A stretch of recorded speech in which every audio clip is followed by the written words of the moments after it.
নদীতে জাল ফেললেই উঠে আসছে বন্দুকের কার্তুজ। ঘটনার জেরে চাঞ্চল্য উত্তর দিনাজপুর জেলার ইসলামপুর থানার খবরগাঁও এলাকায়। নদীতে জাল ফেললে মাছের পরিবর্তে উঠছে কার্তুজ।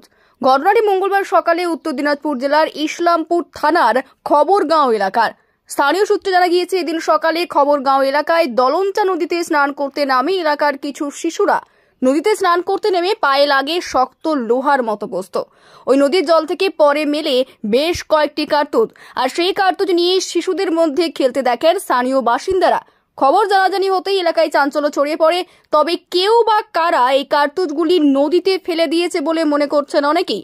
তবে কি কারণে ওই কার্তুজ কে বা কারা মজুত করে রেখেছিল তা জানা যায়নি। প্রশাসনিক স্তরে যোগাযোগ করা হলে এই বিষয়ে কোনো মন্তব্য করতে চাননি কেউ। খবর গায়ে কিছু বাচ্চারা হচ্ছে নদীর ধারে খেলতে গেছিল, ক্রিকেট খেলতেছিল। নদীতে চান করতে গিয়ে বন্দুকের গুলি অনেক রাউন্ড পাওয়া গেছে। এমনকি বাচ্চাগুলা সবাই বেটে বেটে গুলিগুলা নিয়ে খেলাধুলা করতেছে।